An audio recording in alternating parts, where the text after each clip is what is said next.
Hello and welcome to Meanwhile in the Falklands. Now, the twist in it is we're not actually in the Falklands. Wow. No, and it's just us two sitting on a sofa in deepest, darkest Hampshire. When Paula says just us two, it's a hubby, Steve Phones. Not just some random bloke I found and said, come live with me. Just to be clear, although that could happen. Yes. So, yes, we're here in Hampshire. We're both away at the moment, but poor old FITV towers, it sounds like they're all being struck down by a cold. Yes, Hannah and Kyle. I think Hannah was the instigator of it all, and then Kyle... She's patient one, is she? She's, patient one, and then Kyle's patient two.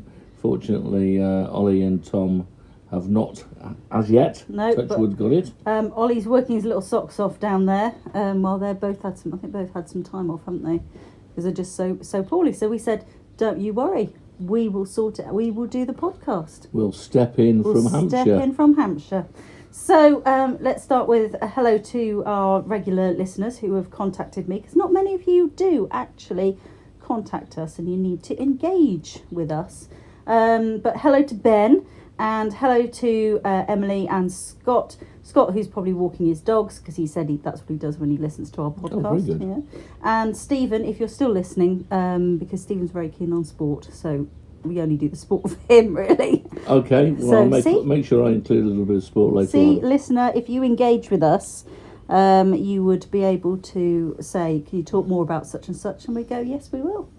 Look at that. Anyway, let's talk about the elephant in the room, which is coronavirus.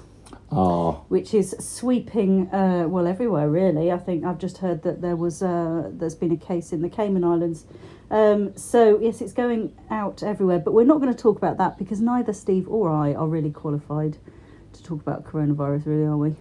No, not at all. I'm not medically trained in any way, shape or form. All we can say is wash your hands, 20 seconds.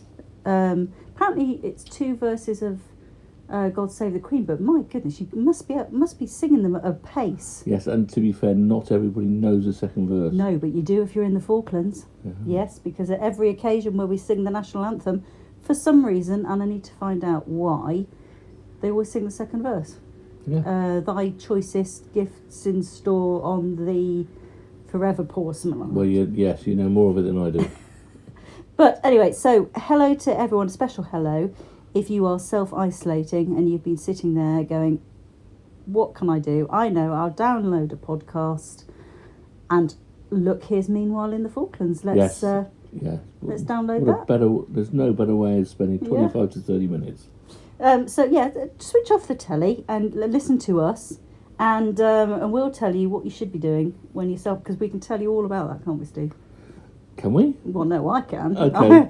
I am Hobby City, I am. Okay. Oh, yes, you are. Yes, you are in the crochet, painting and everything else. There's a painting on the go on the kitchen table, I tell you now, of Cape Pembroke Lighthouse. I've got some crochet on the go, and more importantly, I've got a ukulele with me. Yes, I know you've got a ukulele with you. This ukulele does turn up on most of our trips. It gets played very infrequently. Can I just tell you something else? No, what? I've ordered another one. What? But it's a completely different ukulele. Oh, well, that makes all the difference. In fact, it's a different one, a different type. Yes. I came across a website called... they're called something like the Southern Ukulele Store. They're based in Bournemouth, and the chaps there, they do some videos that are on YouTube, and they've been most helpful with all my stupid questions that I've asked them over email, and replied very promptly. I'm going to be ordering a new... Yes. It's a smaller one, yes. So it takes up less space. Okay, well, that's fantastic. That's on my things to do list. I have to say, when I see you sometimes, when you've got your mobile spinning wheel on your back and your ukulele in your hand, it's like watching somebody in the First World War going over the top. Yeah. But with a ukulele and a spinning wheel on the back. I'll tell you something, come the revolution, you'll be wanting people like me. Absolutely. I can entertain you and I can knit you a jumper, which you never wear, actually. Oh, don't, no, Yeah. no, Should we go down that road? No, we're not going down the jumper road. I knit him 2 jumpers, listener, Yes. and one of them is actually with Thomas in Canada, because he took it. Very appreciative of And the your other one jumper. is, I noticed, is folded up in the wardrobe. It is, and thank you, Hannah, for reminding my wife several weeks ago of the whole jumper thing. I thought she'd forgotten. Yes, and I had never forget those kind of things. Anyway, hobby-wise, let's talk about your hobbies, because I think you bought some Airfix models, didn't you, in the sale at the West store? Yes, this was a number of years ago. I'm not going to go into too many years ago, but the FIC, for some reason, bought a whole load of Airfix stuff, and it didn't go quite as well as they expected. So at the point when it was a 50% off, Is that what it was? It was. It's 50% well off, done, you. and it was just too good a deal not Yeah. to take up. Really, I went and bought all the 1 in 24 scale models. Hey, that means nothing to me. Well, the people that are into FX will get that and will be salivating right now. Okay. Again, I'm not saying how long ago, but to date, I am still on the first one. Okay. Was And that the pale blue paint that's on our kitchen table? Yes. Well, yes, it's a Messerschmitt 109F. Oh, okay. Why Yeah. was it pale blue then? Because underneath, you paint it plain pale blue, Yeah. and so that if you were looking from above, you wouldn't see, the outline of the plane wouldn't look. If it was a pale blue sky scene. Oh, things you Yeah, learn on the camouflage. things you Camouflage, learn basically. on the Meanwhile in the Falklands Yes, podcast. and just to go on now, now you've started me off. The nose of the Messerschmitt 109F was yellow, and the reason it was yellow because it used to dive and attack, and so out of the sun, and Okay. blind, so it looked, again camouflage. Lovely, right there. Things you that were hashtag things you didn't know about the Messerschmitt 109 BF actually. I think it is. Okay, there you go. If that tickle your fancy, Stephen, as well as sport, I don't know. So anyway, we've been let's do a little plug then for Airfix and Lego, because poor old Stevie here could do with bumping up his hobbies. Oh, good grief! Yes, Yeah. we on the Lego front, we recently bought somebody a present with a Lego Technic, and it was Porsche 199, and there's over 500 parts, and it just looks awesome. Yeah. And I noticed when we on the weekend popped into Southampton West Quay, there's a Lego shop. There it is. So I think a trip might be necessary. Well, no one will be in town because everyone will that's be very self-isolating. true. Yeah, so absolutely. we could go down there and you can see if Yes. something tickles your fancy. Somebody, one of the former teachers from the Falkland Islands primary school teachers who now is back in Bristol, her and her hubby bought the Hogwarts one, and I've been doing that over the last few months. Yes. So Lego, not just for children, I'll No, tell you not that, at all. or just for Christmas. Definitely not. Anyway, so as I say, we'll give you a big plug to those people, because send us some freebies. Oh, good grief, because yes. we want to be If influenced, really, Airfix don't we? and or Lego, or both, want us those freebies, they will be most welcome. Now, I don't want to rain on your bonfire, but FITV, Meanwhile in the Falklands, has been plugging iPhones for goodness knows how long, and we've not had a sniff.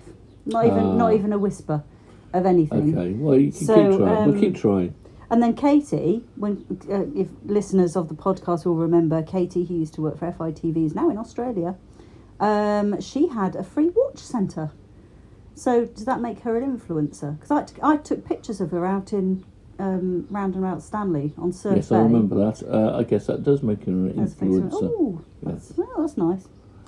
Anyway, we've been here in the UK for a little while, so we have missed all the action that has been happening in the Falklands. There have been conferences, more conferences than you can shake a stick at, I think.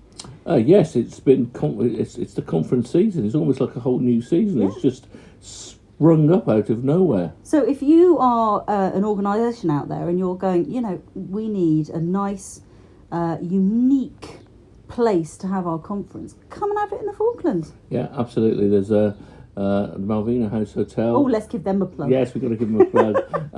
Recently built 57-seater cinema, which is also an auditorium. Yeah. And also in there, there's an events meeting room, which can probably hold about 24 people around a table and possibly 36 sitting down looking at the screen. It is a nice place. Yeah, and obviously the hotel rooms and everything like that. So, with parties of up to say 50, 60 people, with conferences, small organisations that have got that number of people, Falklands is now a venue. Perfect. Come and see the penguins. Perfect.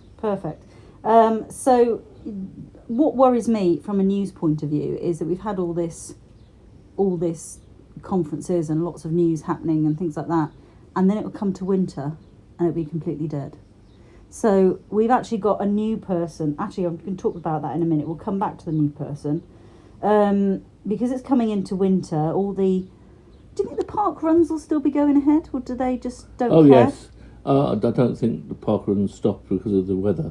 No? I mean, it may take you a little longer if it's, the wind's blowing. But no, park run is fantastic. We now have one in the Falklands. We do. Runs to and from and the like lighthouse. a proper card carrying. Oh yes, card carrying. Everybody involved with park run will know what to do. Yeah.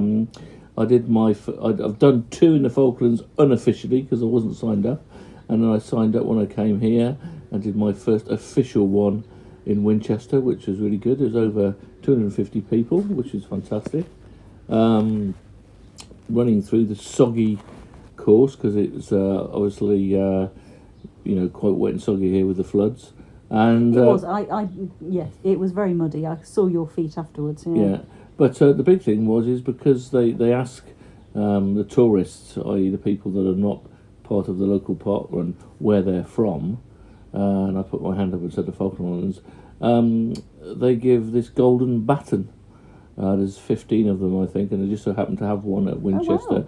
And they give it to the runner who's the furthest away from that local park run with a view Well, you to... can't get much further than that, really. Well, yeah, no, no one from New Zealand at the time, or Australia.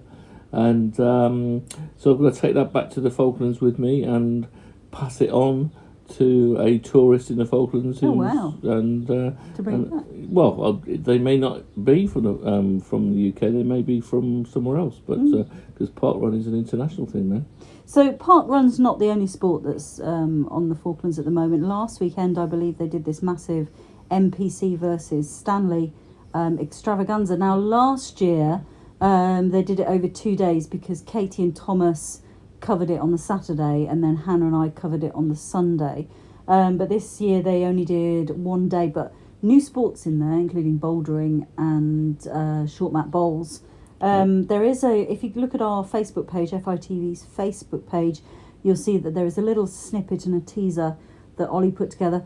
I know, listener, I know what you're going to say. You're going to say the capital of the Falkland Islands is not Port Stanley, Paula. It's just Stanley, and I know that. And I will be telling young Ollie that when I get back to the Falklands. He's still new. He's still in his... He's still in his... Yeah. But anyway, good old sports there. Now, a few weeks ago, I was in the UK and Steve was in the Falkland Islands, and you were umpiring a cricket game, and I get a phone call from you. Yes. From the middle of the... Is it called the crease? Yes, I was. It was in between overs, so I took... no, I think it's actually in between innings. I'm going to say it was in between 2 innings. It was in between 2 innings. But I knew Villa were playing, see, and it was like full time at that point. So I was desperate to find out what the result was. What the football score was. Steve's an Aston Villa supporter. I don't know whether that is good or bad for you there, Stephen, because I know you're a big fan of football. But he called me. I got this phone call saying, "Can you find out the Villa score?" But Steve has made sure that all his family, that's me and the girls, all have the BBC Sports app on our phones. The most important app to put on your phone. Well, I'm going to disagree with there because our youngest has actually got the rugby app. So she gets updates on the rugby, the women's rugby and the under-21s rugby. That's fine. I mean, you know, How proud are you of her? I'm very proud, but it's a nice addition to the main event, which is the BBC Sports app. Which is the BBC Sports app, yeah. So we've all got those on. Here's a lovely factoid for you, and for you, Stephen, actually, because I know you're a big sports fan. Falkland Islands Cricket Club is undefeated in Jamaica. We are. We went on in 2012, fantastic tour of the Caribbean, and we are not the greatest of cricketers, but we were undefeated in Jamaica. It should have been the front page. I would have put it on my front page. But the reason we were undefeated because it was all rained off. Yeah. But it doesn't matter. It doesn't matter. No, it doesn't absolutely. matter. It doesn't matter. You were undefeated in Jamaica. Yes, and that's for Craig Pace. Craig Pace will love that one. I don't know whether he's a listener. He'll have to join in. Anyway, I sort of mentioned earlier that we've got a new person coming, and we can now reveal who it is. Dun dun dun. Because we have had all her paperwork back and have booked her flight. It is Catherine, and Catherine will be joining us. Hopefully on our flight, if we're still going. Yes, all things being equal, 25th of March, the three of us should be travelling back to the Falklands. The Falklands. So I noticed, actually, this week more, there's quite a few people who've posted on the, there's two Falkland Islands community boards. The Falkland Islands people are very keen on Facebook. And there are lots of information you can get about the Falklands by looking at Facebook. And I noticed there were quite a few people saying about coming down to the Falklands and, you know, what's it like and things like that. I would suggest to you guys, if you're listening and you're just about to go down to the Falklands for a job or whatever, is to look at the FITV YouTube channel. We've got loads of articles on there, and not only... It might not be something you're interested in, but certainly you can look in the background and you can see what it's like and all that kind of stuff and where things are and what's available. So it was, it's 10 years this year, isn't it, that we've been in the Falklands? It will be 10 years in November. I remember that day like it was yesterday. So do I. So we left, our girls were... 11 and 12 or something like that, weren't they? And we left the UK. I remember that evening very well, because at that time the flights from Bryce were going like 3 o'clock in the morning or something like that. So we actually left our house that was completely and utterly empty at 11 o'clock at night in a taxi with 22 pieces of luggage and a 6-foot Christmas tree. Yep. Because I'd been told that you couldn't get Christmas trees in the Falklands. You can get Christmas trees in the Falklands. Yes, now Christmas has become more Christmassy each year we've been there, to be honest. Yeah, I've noticed that. The first year we were there, it didn't feel Christmassy at all. And that wasn't just because it was summer and quite warm. Yeah. It just didn't feel very Christmassy. But the things like the Christmas Tree Festival... Morris and Debbie have done a fabulous job. Which is just phenomenal. You know, the museum doing the lights, turning the lights on as well. Obviously, there's things like the cathedral have really got into the carol concerts and things like that. So it feels much more Christmassy now than it did when we first arrived. Yeah, if you're listening to this, listener, and you got a bucket full of spare cash that you want to get rid of, I highly recommend you donating it to the Seafarers Mission down in the Falkland Islands. Morris and Debbie do a absolute wonderful job with the facilities they've got, and the things they organise, including the Christmas Tree Festival, is just absolutely marvellous. So what would you have liked to have known? What do you wish you'd known before you went to the Falklands? I know that you particularly would have wanted to know that there was no pasteurised fresh milk on the island. Yeah, but if I'd known that, I might not have ever gone. Because the dairy closed down just prior to us arriving. And I did have a little hissy fit, I'm not going to lie, when we got to the Falklands and there was no fresh milk. So your options are UHT, yeah, milk, which is obviously imported in, or you can go for unpasteurised fresh milk. Straight from the some of the local farms. There are no reported cases of any diseases like listeria in the Falklands, so it's relatively safer than the UK, I guess, for drinking that. Although I have no TB. There's no TB. No TB. So yeah, a lot of people do have fresh milk and of course fresh cream as well. Yes. Well, the flight's pretty long, isn't it? Yeah, I mean you've got to really the whole adventure of going to the Falklands starts at the airport if you're coming via RF Brize Norton, because that's an experience in itself, unlike any other most people will have experienced. Then you've got to be prepared to because of the weather.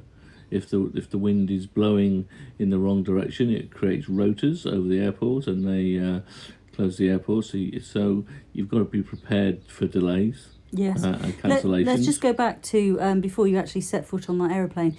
Catherine and anyone else who's going down to the Falklands for a lengthy piece of time, please make full and proper use of your luggage allowance, because if you're going to come and live, you get 54 kilos, don't you? You do. Yes, you must do. The other thing is put a bikini or swimming trunks in your carry-on, because if you do get delayed halfway, which is Cape Verde, they tend to put you up in 5-star resorts with swimming pools, and you get a little bit of a sunbathing time. We haven't personally experienced that, but we know people who have. But one of our daughters has. Yeah. So the Falklands themselves, when you arrive in the Falklands, the thing that I think I noticed more because our girls was obviously at school, and one of them had cookery and they needed an ingredient which I didn't have in the cupboard, and I said, oh, that's all right, I'll go to the shop before school. But of course none of the shops open before 9 o'clock. But do they now? I think they might do now. Yes, a couple of them do. They open up at least 8, maybe earlier, but at least 8 o'clock. Yeah. On some of the weekdays and I think the Saturday as well. But you know, I mean, to be fair, it's Stanley in particular, but the Falkland Islands in general has progressed quite a lot in the 10 years that we've been there. I mean, you know, the amount of or selection of produce that you've now got compared to when we first went there is leaps and bounds ahead. I mean, you know, I noticed the other week there was escargot and snails. Frozen. Yes, of course. But that's not something that I was expecting to see in the Falklands. In the Falklands, no. Yeah, exactly. So, no, so you know, it's come on leaps and bounds. You know, again, when we first got there, you'd probably say half the things on the shelf were out of best before date. They were, yes, I remember that. Yeah. Whereas not now, so much now. No, you get some items, but it really is a rare occurrence now. Yeah. So the logistics chain has improved as well. So yeah, no, you know, and with the new flight as well coming in via Brazil, that's improved things as well. But ladies, I will have to say, and gents for that matter, I have to say the one thing that you will find very difficult to get hold of, if not nigh on impossible, is black mascara, because there's only one place you can buy makeup from, and they don't tend to restock as quickly as perhaps we would like.